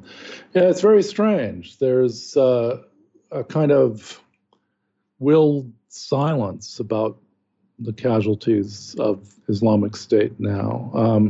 I mean, we've seen people like Michael Weiss and Charles Lister eagerly embrace people like that Indian jihadi recruiter who yes, called himself Shami Witness and was later arrested for recruiting for Islamic State. They hugged that guy like he was their long lost brother yeah, for months at a time. And now that Islamic State is finally on the verge of defeat, there's just a sullen silence because Islamic State served, as Israeli think tanks admitted anyway, a strategic purpose that was close to U.S., Saudi, Israeli goals. hmm yeah. No, you're right about that. And I mean, I have these. I was looking at this We stuff. should publish those I emails know. that Weiss and Lister just drooling over this cheap marketing executive from Mumbai or something who spends all his time convincing dummies to go get themselves killed and to rape and to kill for Islamic State. Yep. And I mean, I have a series of tweets of Michael Weiss ganging up with Shami Witness, who is described in a report I have as being an active recruiter for Islamic State. So Weiss and him ganging up on Joshua Landis, who was a guest on our show, and mocking Landis's Alawite wife. It's Yeah. really gruesome stuff. Elliot Higgins, the Bellingcat guy, doing the FF, the hashtag FF. It's basically, it means like a shout out for my bros, to Shami Witness. I have a couple of those. I thought we should publish. Yeah, no, you're right. I really should. I don't know. I went and saved them because I'm really surprised these guys didn't erase them, but because no one seemed to be, I guess no one was really paying that much attention. I don't know. Charles Lister saying, always in constant contact with Shami Witness, and saying if you want to know about what's going on, read Shami Witness, Danny Gold, all these guys, there's the same creepy crowd that, Yeah. they are. Anyways, so right, so let's move on to the next comment here. You want to read this one Okay, from I'll read Andrew this. Richardson? Yeah, from Andrew Richardson, about Ezra Pound. And how does being a pretentious lunatic disqualify one from being a readable poet exactly? Persona was good. A few cantos were good. I mean, like what you like, hate whatever you want. Rube me rather enjoys hearing about your formative tangles with the Academy, but I read the guy in high school before I knew anything, and he's still something to me despite the Italian stuff, i.e. the fascism and anti-Semitism, and the mental hospital and the disillusionment and slander. His flaws are apparent through all that, but the pretentious lunatic element I rather like. Oh, I don't know. That's fair enough, I guess. I don't know. I know. This one No? made me feel bad. Okay. It's weird that in a job like this, I seem to offend more people when talking about music or literature than when talking about war or politics. I don't know how that happened. Well, first of all, I don't mean to hurt anybody's aesthetic feelings in any way, and everybody's entitled to like the poets they like, and I just feel bad about the whole thing. Like I was trying to say, I look, Ezra Pound wrote the cantos in a bunch of languages that I didn't speak, and the idea was, unless you spoke them, you weren't qualified to read them, and unless you read them, you weren't a real poet. And I actually did get told that. by a No, Berkeley poet. I mean, I think I see the problem. Look, Andrew is coming at this from somebody who was just a reader, but not somebody who was actually trying to make it in the guild. And I think you Right. would see Ezra Pound far different as somebody who kind of read it and thought, oh, these are some cool lines and I get some of this. And this is certainly stands out. It's a bit more interesting. He's a more ambitious. I don't know. I could see but when you're actually trying to make it and you're told over and over, if you don't worship this guy, there's something wrong with you. Well, then you're going to read it a lot differently. So, Especially if you can't read Chinese and yeah. Greek and whatever other languages he was using. And when I found out that he couldn't really read them either, I got kind of mad. Yeah. That's so not surprising, huh? Yeah. Well, anyway. What a great rhetorical trick, though. Drop all, because people don't want to sound stupid, especially when they walk into a high culture church like the Church of Poetry. So if he's using Latin and Chinese, no one's going to check up on it. No one's going to admit that they needed to go to a dictionary or run to somebody and say, is this right? And I may as well admit there were parts of the cantos that got to me, but it was an awful lot of canto to get through to reach the parts that got to me. I think there's a piece of Canto 82 that I liked. Wow. The Ansa centaur in his dragon world, it was not man made honor or made beauty or that made grace. Pull down thy vanity. Wraith, coward in charity, wraith to destroy, pull down thy vanity, Paquin pull down. I don't even know what Paquin means, but I like that bit, although it's only if you accept Pound's delirium that you can get away with that kind of archaic diction, which in large part he owes to Robert Browning, but that's another discussion. I'm going to stay out of the literary thing. I don't want to hurt anybody's feelings about that. That's none of my business. I just want to step in here between you two fellas and say, no, I don't. I think Andrew's comment is very sort of. I mean, I don't think he's as acting as hurt as you might think. I think he's just trying to get a conversation going here. Like, oh, I thought the pretentious loony thing was kind of cool when I was young, and I read him when I was young, and I don't know. It seems to me like getting a conversation going to me. Well, I mean, as far as pretentious loonies go, I have that shirt that says "Now I are one," so it's not for me to object. But I don't know. I mean, I've said before in other arguments things that come close to what Andrew is saying, such as if you're going to look for virtue in a 20th century poet, good luck. You're not going to find it. They're all creeps of one kind or another. Like my champion, Wallace Stevens, was he gets called a racist, but that's not exactly right. He was more of a snob, a classic upper crust East Coast snob. Like his wife said, I wouldn't have an Irish servant girl in the house. They're too dirty. It was that kind of snobbery, almost archaic now. But I don't want to go on a drive across America with Wallace Stevens. I just like the way he wrote. So I agree completely. There's nothing wrong with being a pretentious lunatic. Even T.S. Eliot, I mean, he insisted somehow on being a boring, pretentious lunatic, which I don't fully get, but he still wrote some really nice stuff. Fragments of an Aegon is a wonderful poem. So, no, I got no problem with being a pretentious lunatic. Yeah. All right, next one from Paul. Great idea. That is the idea of doing this podcast critique on Caliphate. I'm liking it so far. This reminds me, Tom Saker has a really good series of podcasts about Al-Qaeda and the CIA's connections to them. It's not total conspiracy nonsense. It walks the line very well. Tom would be a good guest to discuss the topic in general. All right, we should take a look at it. And in fact, this reminds me of something. I mean, what John and I talked about after the episode, it was tiring and made me and maybe both of us a bit nervous to kind of do something not done yet before like that. And Brendan had to do a lot of editing, and thanks for that, Brendan. But then we sort of thought afterwards, okay, now we've done it. If we want to do it again, and I would like to, we could just do a quick sort of podcast critique review, whatever you'd call it, and make it like 10 or 15 minutes and just one or two excerpts. And in that sense, I mean, the reality is we chose one that was hard to do because we mostly were very impressed with Rukmini Callimachi, Yeah, I want to stress and that we're yeah, not trying to slam Rukmini in nah, any way. she's She really seems like good. Yeah, a really good reporter, yeah. highly intelligent, cosmopolitan person. Yeah, And a sort of likable character. I don't know who she is personally, but certainly she comes through in the podcast. yeah. Likable, which is also kind of unusual for a lot of, I you liked her know, voice, and I yeah, don't know a lot of voices that I liked. and Yeah. funny and stuff. But and then we wanted to pull out the flaw. It helped us sort of zero in on some of the flaws and some of the ways that big media can also be manipulative, but whatever.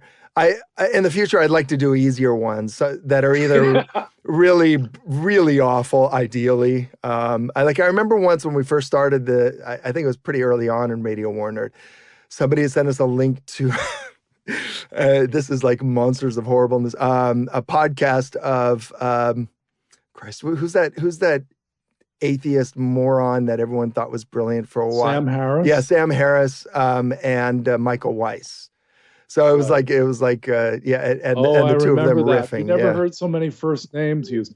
Well, Yes. Sam, Yeah. Sam. Yeah. And in fact, maybe we should go back and do that one. I mean, Why it's not? or certainly Yeah, something like that. Yeah. I believe Lawrence of Arabia had something to say about this. I think it was no prisoners. Yeah. So and also, as you suggested here, we'll look up Tom Saker as well and others who would be, Yes, definitely. good. Okay. You want to read the next one? Yeah. From Joe. I thought the episode went great and would look forward to other similar episodes. One thought that went into my head was that Huzaifa went to the authorities immediately after the first interview. Mm. Maybe after the first interview, he realized that he had ruined whatever sense of security he had in being home, even though he didn't delete Instagram posts and willingly accepted the interview. So he went to try to get a deal. I don't know. What do you think? I don't think so. It's possible, but what would he call them up? I think I don't know the way he acted, the way he suddenly changed. He sent Rukmina like a photo of the business. I mean, it's possible. It's possible. It's pretty weird. What would he do? Call them up and say, "Hey, I've been killing people." I don't know. Look. I guess the only reason why it's possible is because it's already pretty weird that he, after coming home, was almost daring the authorities to track him down by posting stuff on Instagram, barely hiding himself. I mean, if the New York Times found him by linking the Instagram to a LinkedIn account to an email, how hard would it be for, actual whatever NSA types to be able to track who this guy is? Uh, but I think we have to go with what's there. What it certainly is possible, but I think we have to go with what's there. And what it shows is that the Canadian security services were, at the very least, I'm sure, watching him before, saw him talking, and decided they wanted now to know what's going on and start trying to control the narrative. I mean, one thing. That's why the Canadian media can really Yes. embarrass them Yes. because there's a I live there. I remember there's a constant and not entirely unfounded right-wing narrative in Canada that look at this Ontario elite coddling these people, blah, blah, blah. They love jihadis, la, la, la. And it's not exactly right, but, it drives a lot of people crazy. Mm-hmm. And they would be wary of that. Yeah, the bad publicity, definitely. And it did turn into bad publicity. It turned into horrible publicity. So it did turn into a scandal as soon as the podcast came out. Anyway, yeah. And again, I would guess that that he did turn. It's so implausible to me. This guy who was going nowhere suddenly, lo and behold, wow, he got into this university he'd always wanted to get into, and his parents are so proud of him. But it's just so weird, Yeah. Yeah. A strange career move. Yeah. And totally unrepentant and just can't keep his mouth shut. Yeah. I don't know. You wanted the last one here. I guess so. On the last episode with Rania Kalik, somebody named, here's I guess a bit of a complaint here. Mark most people are very positive on this, I should say. Yeah, On the episode, they loved because I was reading also the Facebook comments. I thought it was a great interview, and she was a she did a lot. great interview. She did a great interview and a lot less, stressed than the first interview, which was right after people like Weiss and Lister basically tried to get her killed by jihadists. It was a really Yeah. horrible stuff. Anyway, Mark says, I've listened to the first 30 minutes so far and must say I very much disagree with both your assessments regarding the government abandoning Idlib. Also, Ranya's explanation doesn't make any sense regarding that point. How is it in the government's interest to keep an unstable jihadi enclave on its borders? And how will it justify that to its population after the series of recent swooping military victories? And she said that Syria needs this status quo in Idlib to restart trade relations with Turkey. What? How did she reach that conclusion? I think he's misinterpreting a bit what she said, or I don't know. John, do you want to answer that? I mean, I have Well, we can a both thought. answer it. My view would be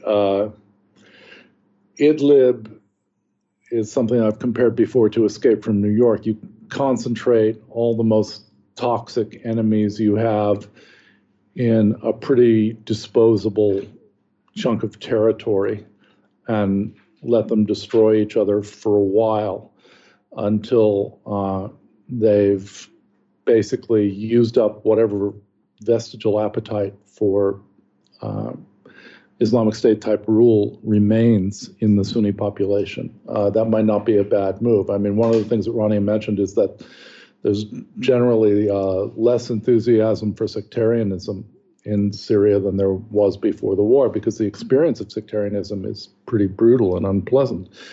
And the experience in Idlib right now, no matter what people like Simon Tisdall say in The Guardian, seems to be a pretty unpleasant one too. And the militias will soon start turning on each other. Right? They've done that already. And everyone will get sick of the whole idea. The other factor that she mentions is Turkey, which sent a lot of those jihadis into Syria in the first place, and the MIT, the Turkish intelligence agency, which has been running a lot of them all through the war, may have staged the invasion of Afrin in part to have access to Idlib, to make a corridor, either to get those people out or to reinforce their rule there for whatever goal it has. So Syria can't afford a war with Turkey right now. That's clear. So they may just be waiting until Turkey gets sick of them, till those people betray Turkey because they're not very reliable, or just until something goes really bad. I mean, I think Mark misunderstood her saying that this is what Syria wants. And like their big goal is to actually have Idlib as a jihadi reserve for trade relations. I think what Rania really meant was, and she probably just assumed, maybe she didn't spell it out as clearly as he would wanted, because she might have just assumed that we were working from similar sort of, premises here. But that, look, Syria, I mean, the Assad regime nearly fell, right? And they've been taking back more and more territory, but that doesn't mean they get to take back everything. One of the big reasons why Assad has been able to take back so much territory is because of the backing of Russia and Iran, and clearly some sleazy deals that they've cut with Turkey. Turkey used to be the big backer of all these people, still is the big backer, but has changed its goals and strategies. And Aleppo, part of the reason a lot of people say, very, I think credibly, that Aleppo fell had to do with a deal that was cut between, Assad or Russia and Turkey. Turkey helped sort of cut off more rebel support, and Aleppo fell, and that was huge. That changed the war right there. And so, what are you going to do? I mean, at that point, the Russians tend to be extremely practical. I mean, to a manic degree, and the Russians would have said, let Idlib can be taken care of much later down the line, but first you need to secure a country, a contiguous right. Aleppo country. was part of that. Yes. Aleppo was all important. Idlib is not that important. Yeah. And I think what Rania means by the trade and so on is reestablishing commercial links is extremely important also in order to get the country rebuilt. Turkey, no matter what, it's a very hot, it's been obviously very hostile, but getting Turkey back in some way, in some commercial relationship that also provides benefits to the central government in Syria, as well as, this Idlib problem, is better than just blockade, hostility, and jihadis running around. I mean, I think the idea is they're going to kind of co-opt each other more through whatever trade links they create there. What's going to happen down the line is a big question. I mean, Joshua Landis brought up the possibility, based on internal Turkish politics, that Turkey will just outright try to annex both of those provinces somewhere down the line, or use them as leverage, or whatever Turkey's got planned for Afrin and Idlib. But the reality is, Syria can't take it back on its own. Russia's not going to go to war with nuclear Turkey in order to take Idlib. It's just the harsh reality, I think.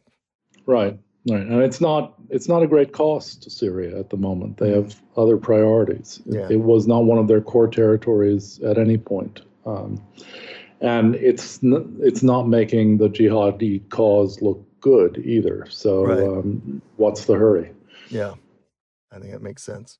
So I think that's a good rundown of some of the letters and comments we've been getting, John. And I know it's getting late over there, so let's wrap it up. And I hope you keep cool. Hopefully that heat wave calms down there. And you guys too, because I know NYC doesn't believe in AC. So do whatever you have to. Yeah, it's no fun here. It is a sticky sauna here right now. All right. Till next week. All right. Thanks again, everyone. Okay. Bye-bye. Bye-bye.